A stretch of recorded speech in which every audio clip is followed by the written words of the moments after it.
a fé nas finanças. Como age a fé nas finanças e tirar, de repente, algumas dúvidas que vocês possam, porventura, ter, para que possam praticar de uma maneira consciente a sua fé.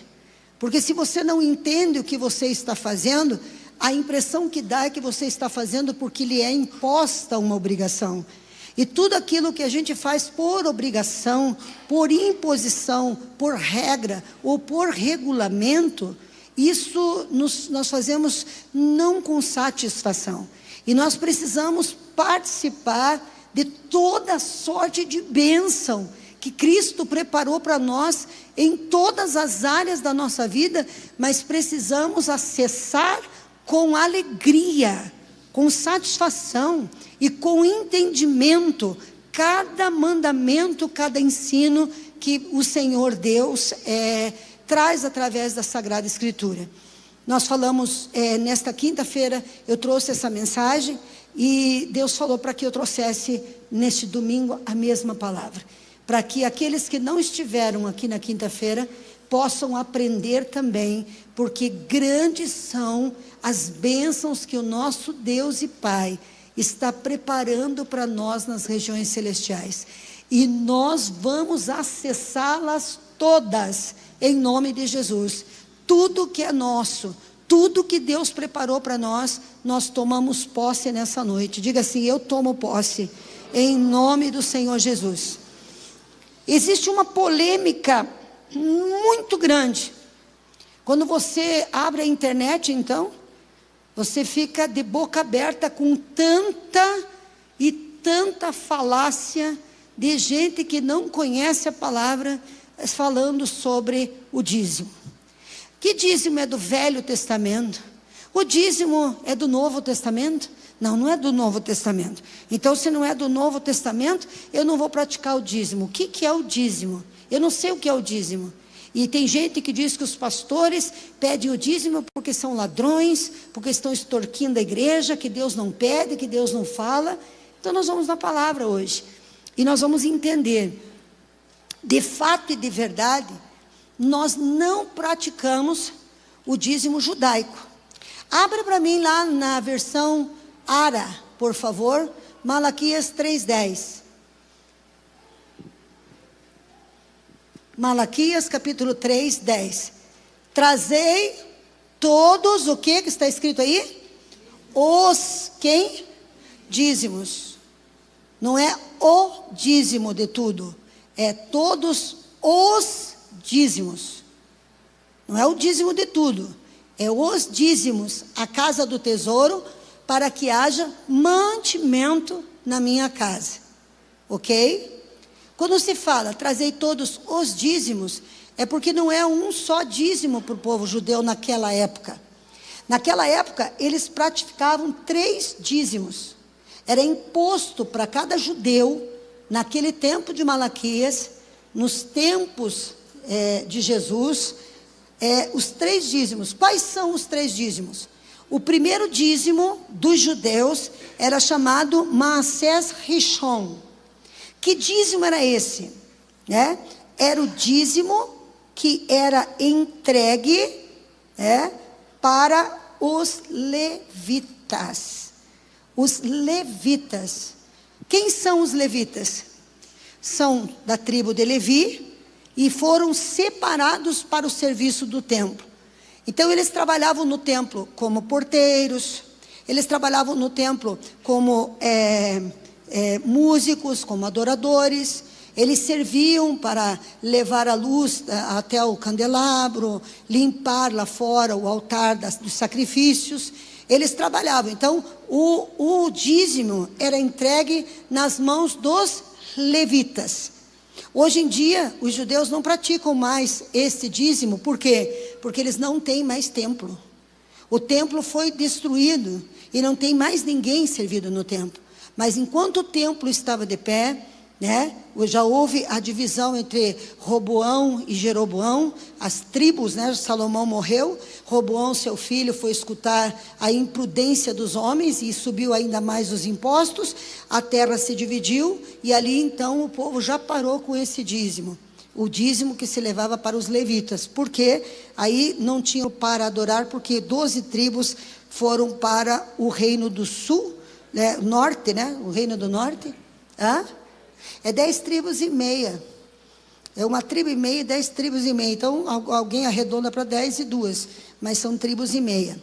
Então, esse dízimo eles não estão praticando mais. O segundo dízimo que eles entregavam era chamado Mashe Sheni. O que significa esse dízimo? Era o dízimo em que a família, primeira coisa que a família tinha que fazer, olha, presta atenção. Primeira coisa, eles eram agricultores e eles eram criadores de ovelhas, a maioria dos judeus naquela época. Então, quando eles faziam a sua colheita, o primeiro fruto a ser colhido era entregado na mão de quem? Do sumo sacerdote. O primeiro fruto, diga primeiro. O primeiro era separado para o sacerdote, e o sumo sacerdote representa quem? Deus. Então, o primeiro. Agora, este dízimo, isso é primícia. Tudo que é primeiro é primícia. Primeiro filho é uma primícia. Sim? E no Antigo Testamento, os primeiros filhos pertenciam a Deus. E os pais tinham que vir para fazer o resgate dos filhos, com uma oferta, para que eles pudessem ficar com seus filhos. Por isso que Samuel foi e ficou no templo, porque ele era a primícia daquela mulher. E ela entregou a primícia para Deus. E era costume, sim, das crianças que os pais não quisessem resgatar, ou não pudessem resgatar, eles serão educados no templo para servir no templo. Então, a primeira fruta que amadurecesse, o primeiro bezerro que nascesse, este ia para o sumo sacerdote, primícia. Agora, este dízimo chamado Moases Sheni, não sei se a pronúncia minha de hebraico está perfeita, provavelmente não está nem perto do que é, mas esse dízimo era assim, os melhores frutos, os melhores, os perfeitos, os sem defeitos, aqueles frutos, mas assim a elite da colheita, o melhor do rebanho que fosse, o melhor. O que eles tinham que fazer? Eles tinham que separar 10% do melhor que tinha na terra, ir até o templo em Jerusalém, e lá em Jerusalém, eles sentavam-se com sua família, e a família e eles comiam o melhor. Nossa! E aí a minha mente viaja, aí o meu coração vai, o primeiro é para Deus, mas Ele tem reservado para nós. Vocês estão entendendo aí? Deus não pediu o melhor, Ele pediu o primeiro. O primeiro, os primeiros frutos a amadurecer, traga para o sacerdote, os primeiros. Mas o melhor, uma vez, vocês venham na hora da colheita, se reúnam com a família nos arredores do templo e comam os melhores frutos com a sua família. Deus nunca quis que nenhum de nós vivêssemos em escassez. Deus nunca quis que nenhum de nós vivêssemos em estado de miséria. Até no profeta Isaías, no seu capítulo 1, versículo 9, ele diz o quê? Se você crê e se você quiser, você vai comer os melhores frutos que há nessa terra. O que é bom nessa terra, o melhor que tem dentro dessa terra, é o que eu tenho preparado para aqueles que me obedecem. Então, o primeiro dízimo, 10%, era 30% que eles levavam de dízimo naqueles tempos para Deus. O último dízimo era Maser Amni. Esse dízimo eles estão praticando hoje, porque eles não estão praticando mais o fruto, o dízimo lá dos levitas, porque não há templo, né? Eles não estão praticando dos primeiros frutos, praticam a primícia ao sumo sacerdote, e praticam esse dízimo chamado Mashe Sheni, que é 10% daquilo que eles ganham reservado para os pobres. Então, tudo que eles ganham, naquela época de Jesus, eles traziam 3 dízimos. Um dízimo para os levitas, um dízimo para comer com sua família, e 10% de todo o seu salário era reservado para quê? Auxiliar os pobres. Eu tenho estudado sobre prosperidade nesses dias, e tenho estudado sobre mindset, mudança de mentalidade. E quando eu vejo as estratégias da Bíblia, eu fico impressionado o quanto Deus sabe trabalhar mudança de mentalidade. O quanto Deus sabe. Quando você vai estudar sobre crescimento de riqueza, primeira coisa que eles ensinam, 10% você tem que dar para a sua fé. 10% você tem que guardar para você. Sim ou não? E uma parte você tem que distribuir para os pobres. Isso que os nossos queridos, maravilhosos estudiosos de hoje estão ensinando com grande sucesso e tem causado uma tremenda revolução, e as pessoas estão pagando, olha, quantias tremendas. Deus já ensinou lá atrás a nação de Israel. Essa questão de você se visualizar, né? Vendo você dentro do carro, vendo você dentro da tua empresa, vendo você comendo o melhor dessa terra. Deus fazia com os judeus quando eles saboreavam aqueles frutos desejáveis dentro de casa. A boca deles era acostumada a comer Ah, meu Pai! Eles eram acostumados a comer o quê? O melhor. Sabe, tudo que nós precisamos é entender o que está na Bíblia, porque todo o crescimento que nós precisamos e todo o entendimento que nós precisamos está escondido naquele que sabe de todas as coisas e que faz perfeito todas as coisas. Então nós temos sim a obrigação diante de Deus de devolver o nosso dízimo, mas não é este dízimo que nós praticamos. Nós praticamos um dízimo muito mais antigo do que esse. De Moisés, voltando para trás até Abraão, do nascimento de Abraão à morte de Moisés, nós temos aí um intervalo de 777 anos. Tirando o tempo de vida que eles têm, eu acredito que entre aquilo que Moisés fez na lei e aquilo que Abraão fez muito antes, 500 anos antes, Abraão fez, a lei nem era estipulada ainda. Você sabia que o dízimo foi entregue antes mesmo da família de Israel ser estabelecida? Sabe quando foi instituído, quando se praticou o primeiro dízimo que a Bíblia registra? A primeira primícia que a Bíblia registra foi de Caim e de Abel. Eu falei sobre isso, quando eu ensinei sobre primícia. Porque Deus aceitou a oferta de Caim, de Abel, e não aceitou a de Caim? Porque quando você lê o texto bíblico em Gênesis, você vai ver que o primeiro que trouxe a oferta foi Caim.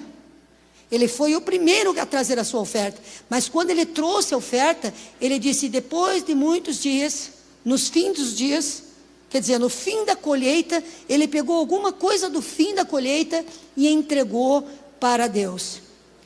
E a primícia não é depois de alguns dias, não é no fim da colheita, é o primeiro a ser colhido. E já fez o contrário Abel.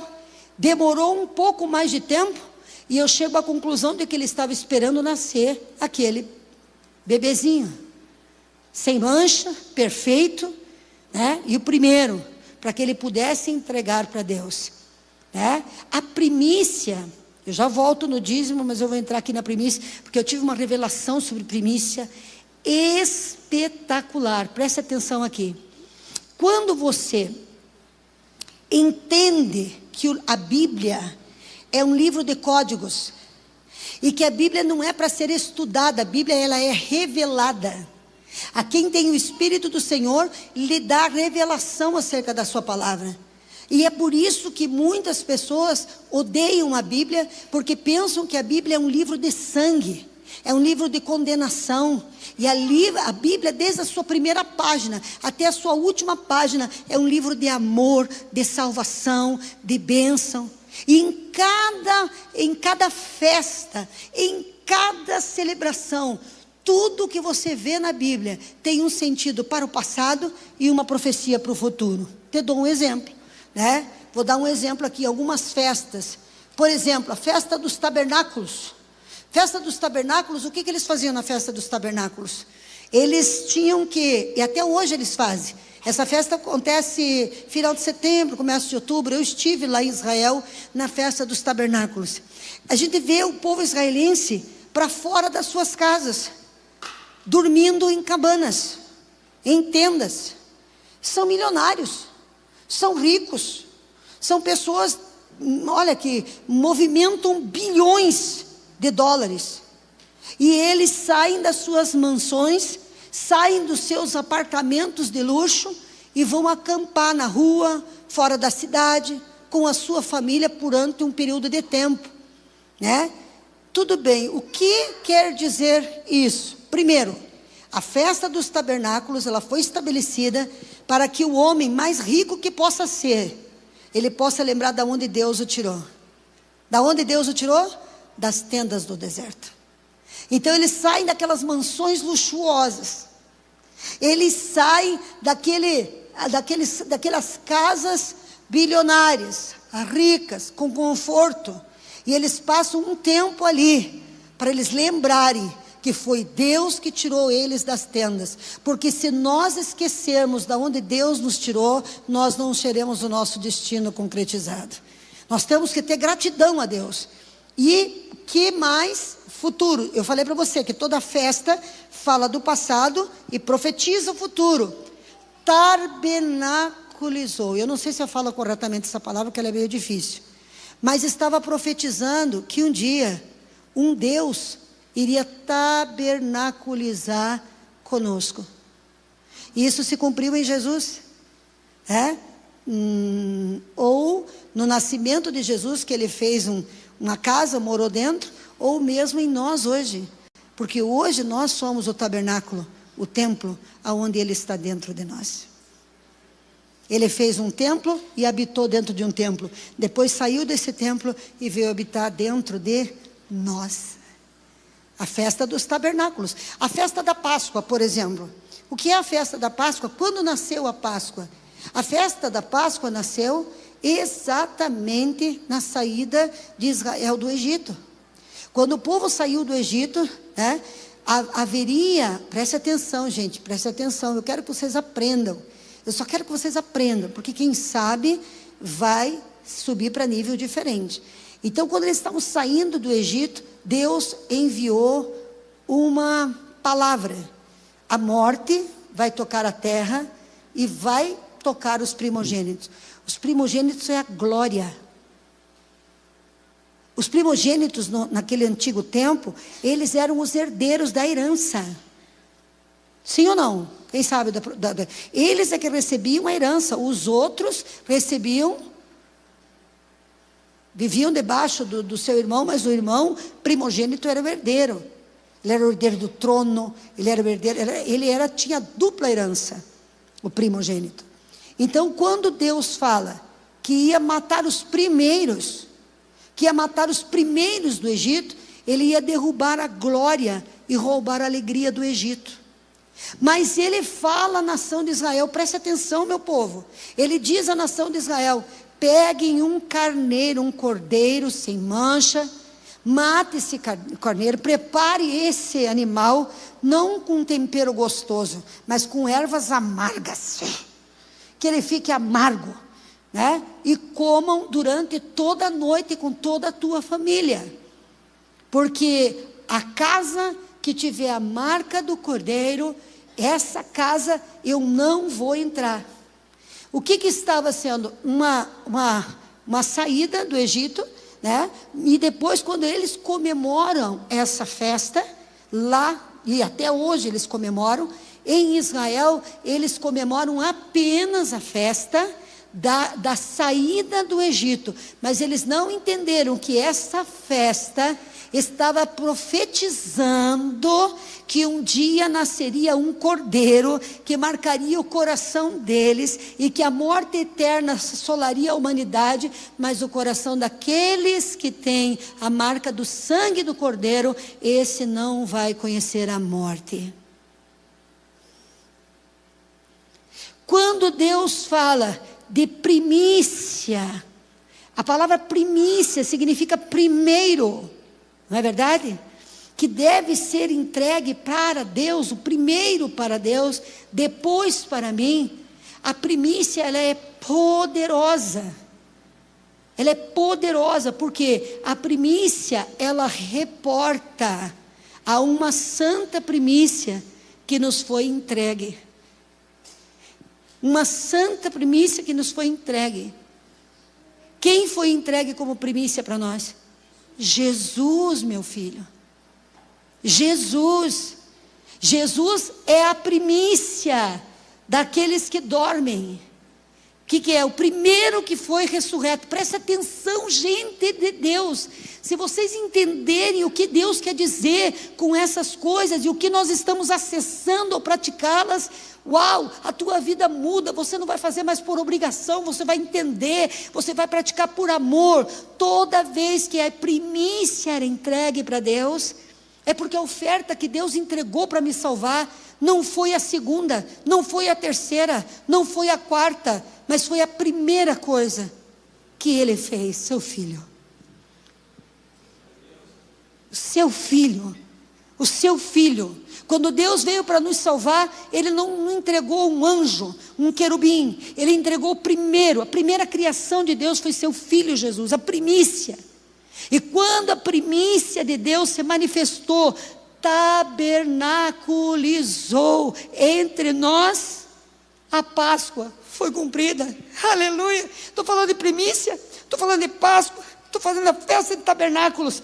Quem tem ouvidos, ouça. Aquilo que nós praticamos é uma profecia para aquilo que nós vamos receber. Então, por que Abel foi aceito? Porque Abel entendeu a profecia. O primeiro. Caim não entendeu, trouxe o último, trouxe no fim de dias. O que Deus estava dizendo: eu quero que vocês me ponham em primeiro lugar, porque o que eu vou entregar para vocês é o meu primogênito, é o meu único filho. Quem está entendendo aí? Quando você entrega a primícia, o que a Bíblia diz? Olha o que a Bíblia diz, por favor, entenda o que a Bíblia diz. A Bíblia diz que quando você entrega a primícia, olha para mim, a primícia santifica todo o resto. Diga comigo, a primícia santifica todo o resto. E ele se torna santo. O restante que ficou é santificado pela primícia. Sabe o que é? Quando nós aceitamos a Jesus e o colocamos em primeiro lugar, e nós estivermos na morte, a primícia que ressuscitou santifica todo o resto. Nós só vamos ser arrebatados, nós só vamos ser salvos porque uma primícia foi entregue. E toda vez que você separa o primeiro dia para Deus, aleluia, presta atenção no que eu estou ensinando. Você está profetizando que o primeiro dia após a sua ressurreição você estará com Ele. Aleluia! Está entendendo aí? Porque é muito fácil a cobiça da vida, é muito fácil as paixões da carne, é muito fácil que o mundo nos engula nas ganâncias e nós coloquemos Deus em último lugar. Então, quando você pratica os mandamentos e os ensinamentos de Deus, você está andando numa terra de segurança.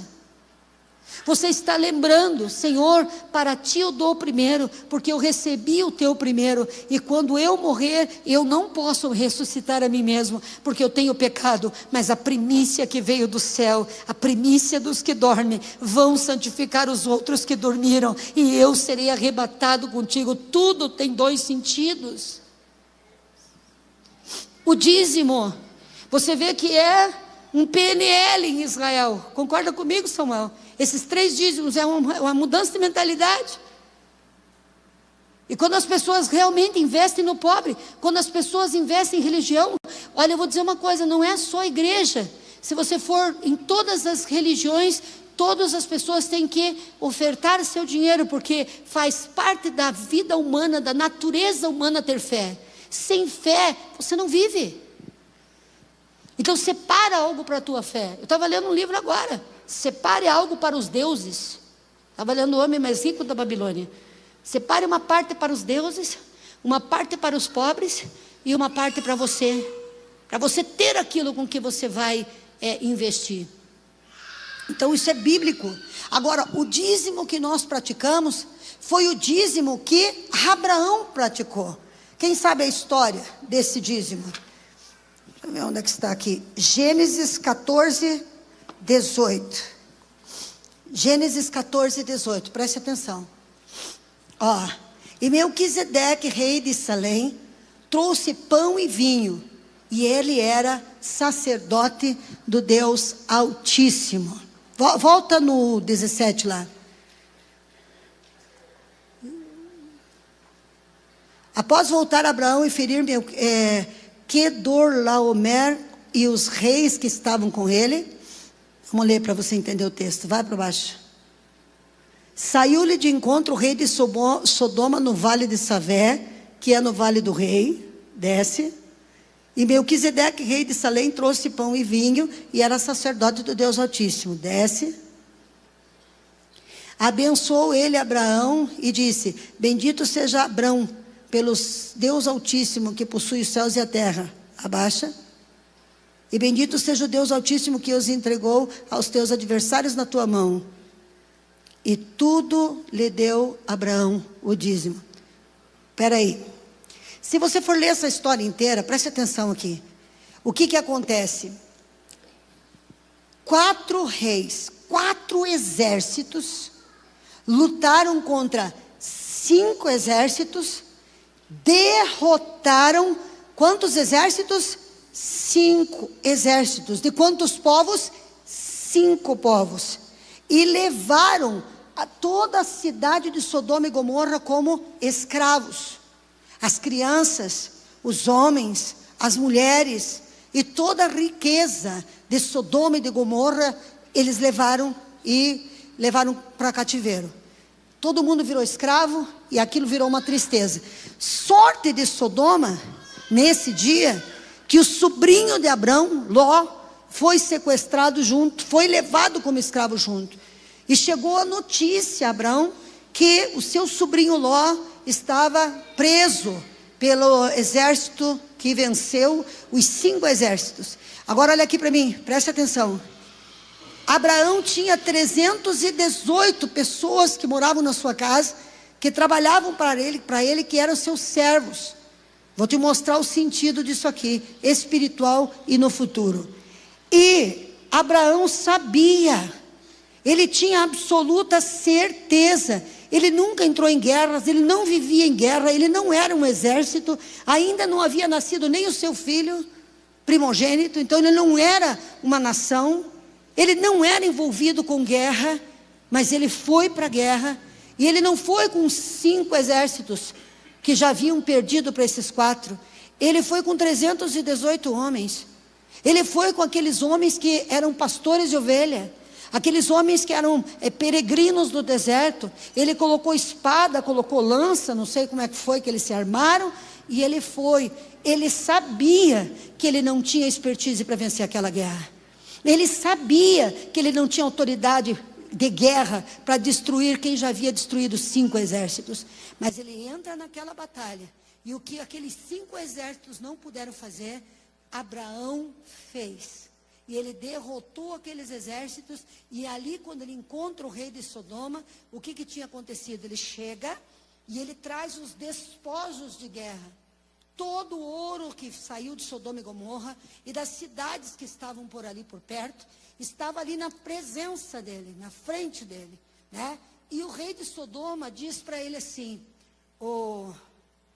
Abrão, não precisa devolver não precisa devolver os despojos, só queremos a nossa família. Os despojos ficam por você, é teu direito, você venceu essa guerra. Nós temos alegria de dar os despojos para você. Sabe o que ele fala? Ele diz assim: de maneira alguma, de forma nenhuma, eu aceitarei isso. Porque se eu aceitar esses despojos, depois vocês vão dizer que foi Sodoma e Gomorra que prosperou a Abraão. E o que ele faz? Ele pega e devolve despojos. E olha o que ele faz, ele pega das suas fazendas, daquilo que era seu, daquilo que ele tinha, e ele entrega o dízimo de tudo que representava aquilo que ele havia ganho. Ele não pega o que ele ganhou, ele não pega uma moeda de prata, ele não pega um tecido, mas ele sabe o valor que aquilo tem, e dos tesouros pessoais dele, ele entrega àquele sacerdote Melquisedeque o dízimo. E isso não havia lei, isso não havia nem a nação de Israel. Abraão foi o primeiro israelense, dele nasceu Isaac, Jacó, e depois se formou a nação. Antes da formação da nação, eles entregaram o dízimo. E por que Abraão entregou o dízimo? Porque era um mandamento imposto? Porque era uma ordem imposta? Porque era algo que se fazia, era uma tradição? Claro que não. Abraão entregou aquele dízimo, aquela 10ª parte, em gratidão, meu irmão. Gratidão. Diga comigo, gratidão. Porque aquela guerra que ele venceu, ele não poderia vencer se Deus não estivesse com ele. Olha aqui para mim. Este momento, nós também temos uma guerra que nós não podemos vencer. Nós também somos colocados em circunstâncias que pelas nossas próprias forças jamais vamos conseguir vencer. Nenhum de nós aqui, mas nenhum de nós aqui vai chegar à eternidade ou ao céu se por seu próprio esforço, por seus próprios braços, pela sua capacidade de jejuar, pelo seu intelecto de oração. Nenhum de nós pode guerrear contra Satanás e vencer e chegar até a eternidade na força do nosso próprio braço. Alguém guerreou a nossa guerra. Alguém tomou o nosso lugar.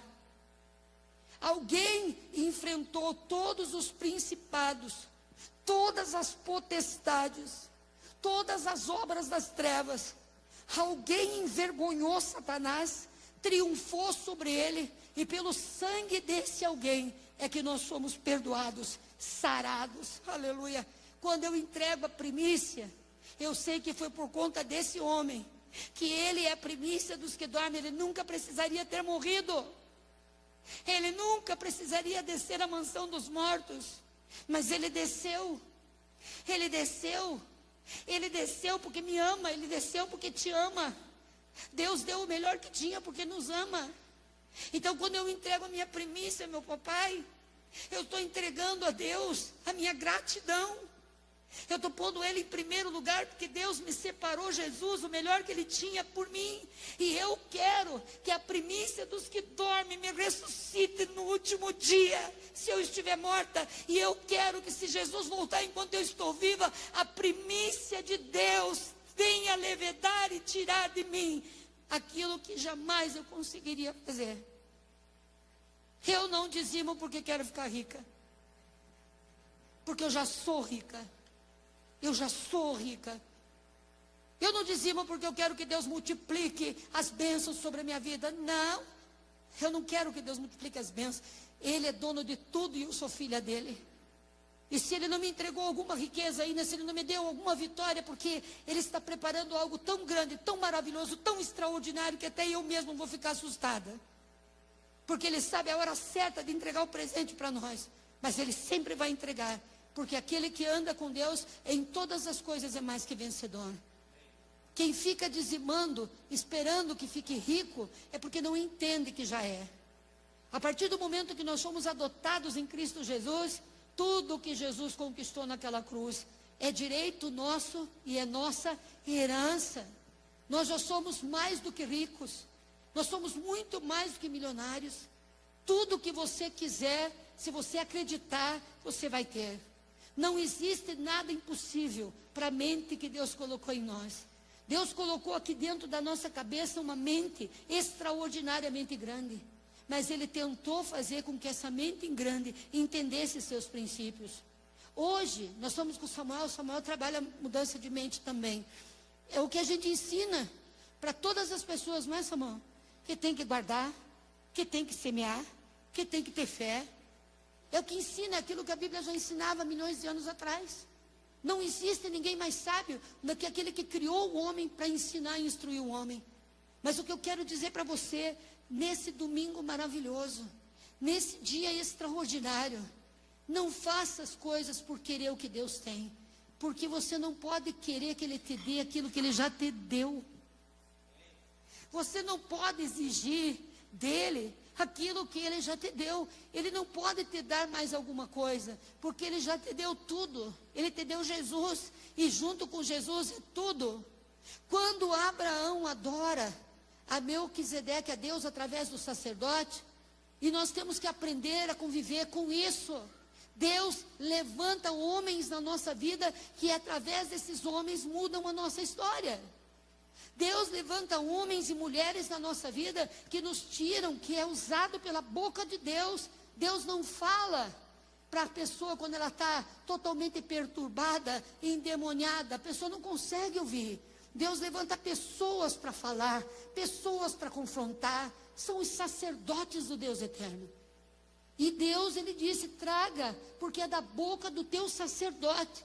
A Bíblia diz, creia nos vossos profetas, e vós prosperareis. E nós muitas vezes entramos, por que o diabo trabalha duas coisas, que são muito difíceis para nós fazermos? Nós como igreja, nós temos dois problemas gravíssimos.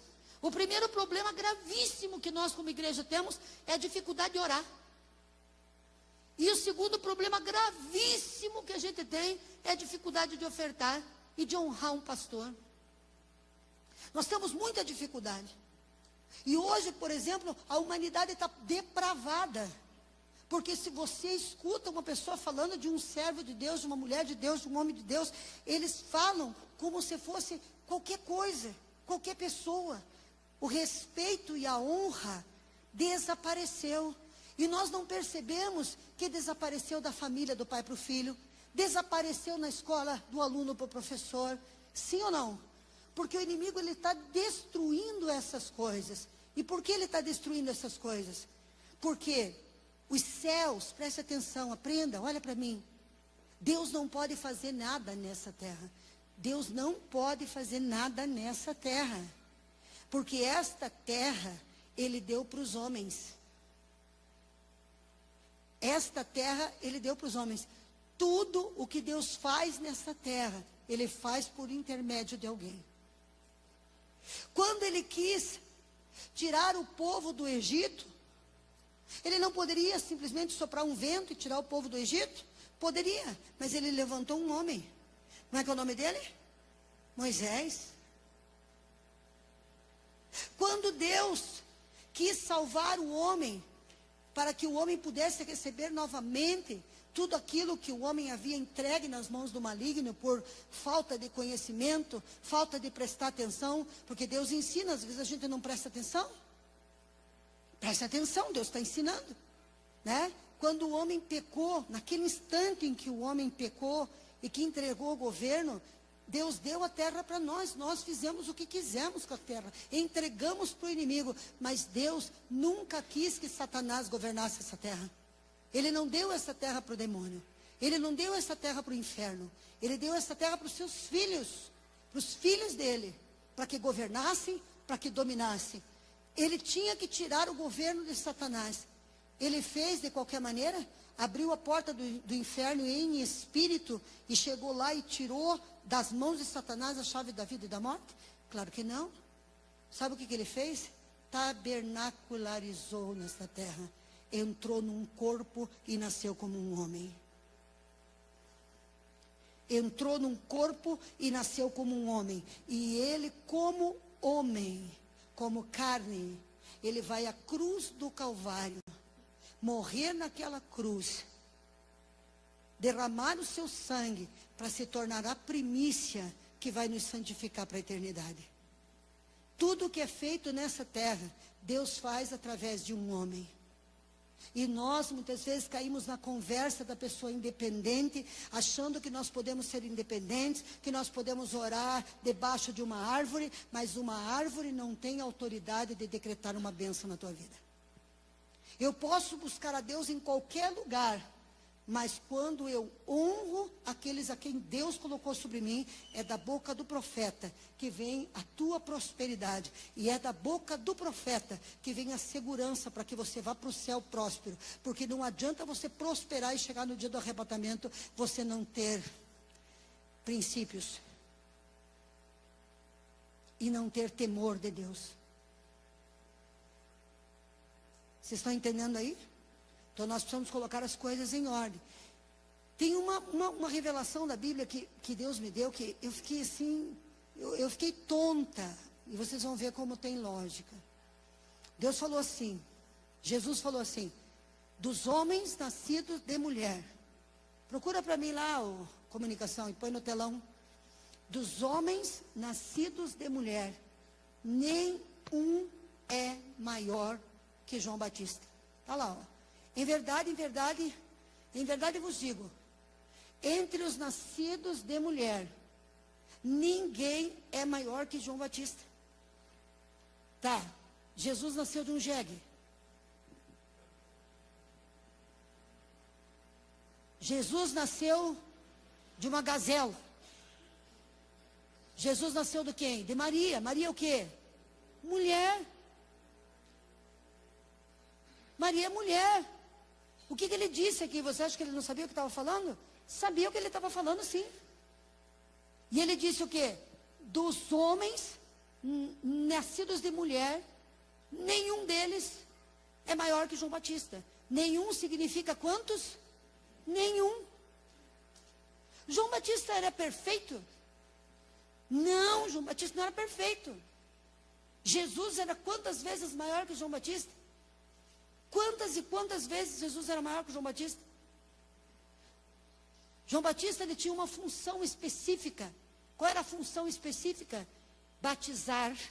Porque era das águas que ia aparecer o Messias. Deus ia revelar nas águas. Assim como Moisés, ele foi nas águas. Aquele lá era um tipo do que ia acontecer. Então os fariseus, os saduceus, os homens de lei, eles estavam de olho no que João Batista fazia, porque ele era a voz que clama no deserto e que prepara o caminho do Senhor. E ele vai batizando, batizando, batizando, e de repente chega o primo dele. Jesus era primo de João Batista, e pasmem vocês, a gente pensa que João Batista era muito velho. João Batista tinha 34 anos quando batizou Jesus, e Jesus 33. Ou ele tinha 33,5 e Jesus 33. Eles tinham 6 meses de diferença de vida, um do outro. Então imagina aquele primo com quem você corre atrás das galinhas no quintal. Aquele primo que você brinca com ele de pular amarelinha, né? De repente você está ali batizando, procurando pelo Messias, e cai a unção de Deus sobre você e revela, aí está o Messias. Aquele que eu não sou digno de atar a sandália dos pés. João Batista vê. E ali naquele instante, era para ele ter parado de procurar. Ali naquele instante, era para ele ter encerrado os batismos. Porque os batismos de João, era somente para revelar o Messias. Depois, João não tinha que ter dito, convém que ele cresça e que eu diminua. E continuar a batizar. Ele deveria ter seguido a Jesus. Provavelmente era com João que ele entraria na entrada triunfal. Ele e o seu profeta. Provavelmente seria João que estaria sentado abraçando Maria ali naquela cruz. Mas não, ele continuou. E quando Jesus Cristo estava para morrer, Quando João estava para morrer, ele estava preso, ele estava apavorado na prisão, porque ele tinha medo de não ter cumprido o seu desígnio, o seu propósito. E o que ele faz? Manda mensageiros até onde estava Jesus. E o que ele pergunta para Jesus? Perguntem para Jesus se ele mesmo é o Messias ou se eu posso esperar por outro. Então, o que é? Esse homem tinha fé plena em Jesus? Não, ele tinha o quê? Ele duvidava. Ele não estava perfeito na fé. Ele não parou quando tinha que parar. Ele continuou a batizar. Ele não morreu quando tinha que morrer. Simplesmente diminuiu. Sim ou não? Mas Jesus afirma: dos homens que nasceram de mulher, ninguém é maior que João Batista. Sabem por quê? Porque até Jesus, para exercer ministério, teve que ser validado por um homem. Jesus não nasceu e se estabeleceu como Messias. Ele necessitou ter um homem que preparasse o seu caminho e que diante de uma multidão declarasse: este é o Filho de Deus. Este é o Cordeiro que tira o pecado do mundo. E quem era João Batista? O profeta de Jesus. João Batista foi o profeta que profetizou a vida de Jesus, seu chamado e seu ministério. Mas não era perfeito, porque Jesus era perfeito, ele não. Jesus conhecia as imperfeições do seu profeta, mas o honrava, dizendo: ninguém nessa terra é maior que o meu profeta, porque foi ele que me autorizou e me trouxe legal aqui. Porque Deus não descumpre princípios. Deus não faz as coisas do jeito que dá qualquer dia. Ele é o Deus dos princípios. Quando nós vamos ter as bênçãos de Deus na nossa vida? Quando nós vamos ter as bênçãos completas, com paz na nossa vida? Quando nós formos como Deus e cumprirmos o princípio. A Bíblia diz que Deus põe a sua palavra acima do seu próprio nome. E Deus está nos ensinando a caminhar pela palavra. E a ter o quê? Gratidão. Gratidão. Nós temos que praticar gratidão, porque a gratidão traz riqueza. A gratidão traz riqueza. O murmurador não prospera. Então, quando eu separo a primeira fatia e eu entrego ao sacerdote imperfeito, mas se eu cumpro um princípio, eu recordo daquilo que o Papai Deus deu perfeito por mim. E esse profeta libera a palavra da bênção. Aleluia, não tem o que te impeça, meu irmão. Se você, ganhando essa batalha terrível, que é sair das drogas, sair do vício, sair da prostituição, sair da depressão, sair da ansiedade, ser curado do câncer, sair da solidão. Ah, meu Deus, quantas foram as lutas que nós não poderíamos vencer? Quantas são as lutas, meu querido, que se Deus não tivesse intervido na nossa vida, sem contar o sangue que veio para redimir-nos do nosso pecado, nós não poderíamos estar onde estamos, nós não seríamos quem somos, senão por Ele. Não dizime por ganância, dizime por gratidão. Não dizime desacreditando da obra completa. Não tem nada para Deus acrescentar para você. Mas existem coisas no dízimo e na primícia que você precisa entender. O que Deus promete com o dízimo? Ele diz: por causa de vocês eu vou repreender o devorador. Olha o princípio de Deus. Quando você honra a Deus com gratidão e expressa a tua gratidão, porque Deus poderia fazer tudo sem nós, mas pela sua infinita graça e misericórdia, Ele faz através de nós. Porque assim Ele estabeleceu desde o princípio. O reino de Deus é sustentado pelos filhos de Deus. Quais? Os que querem ficar milionários ou os que são gratos pela graça que Ele tem derramado na sua vida? Deus nos faz participantes do seu reino. Deus nos faz sermos um com Ele. Porque o que Ele fez por nós, veja, Marcelo, o que Ele fez por você, era para você estar no sanatório, mas você está no pódio. Ninguém poderia ter destruído aquele espírito maldito, mas Ele destruiu. Olha o que Ele fez por cada um de nós.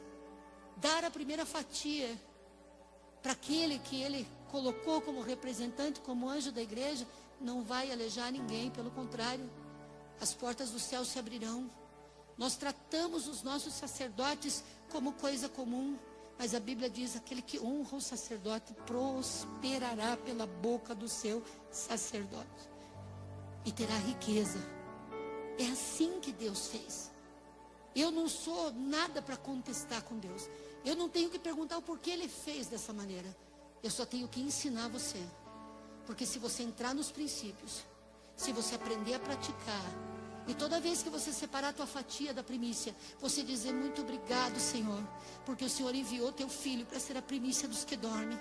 Porque se não fosse Jesus, eu ia sofrer por toda a eternidade.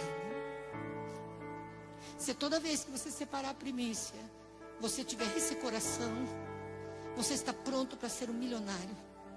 Se toda vez que você entregar o teu dízimo, não sonegá-lo, não diminuí-lo, não enganar, não mentir, e você chegar a dizer: Senhor, se estou onde estou é porque o Senhor derrotou muitos inimigos internos, muitas mentiras na minha mente, muitos demônios, maldições hereditárias que iam fazer com que eu me tornasse igual a muitos da minha família, mas eu te entrego o dízimo.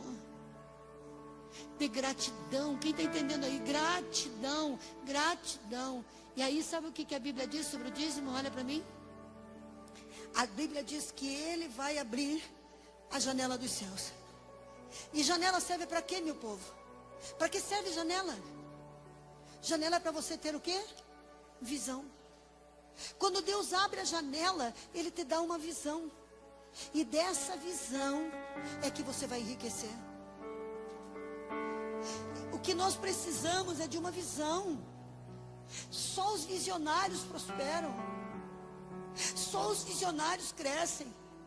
Tem gente que anda com aquela coisa no aqui, ó, aquela viseira. E prosperidade, meu amado, não é só milhões. A prosperidade, uma das palavras que define prosperidade é paz. Quem é próspero tem paz.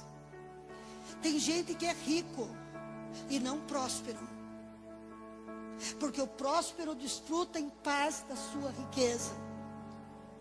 Que tem gente tão pobre nesse planeta que a única coisa que tem é dinheiro. Agora, quando Deus, e a gente tributa a Deus, Ele abre uma visão. E a Bíblia diz que Deus trabalha para os seus filhos enquanto os seus filhos dormem. E Ele dá essa visão para os seus filhos, prepara o caminho para os seus filhos. E sabe o que acontece? Preste atenção no que a pastora está ensinando. Vem a abastança. Não para você mendigar o pão, mas para você emprestar para muitas pessoas. Para você transbordar. Levanta as tuas mãos aí. Levanta as tuas mãos. E diga: Deus, desde sempre, quis o primeiro para me dar o melhor.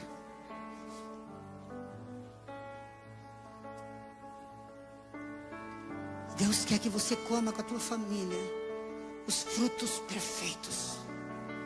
Deus quer que você coma com a tua família os frutos melhores.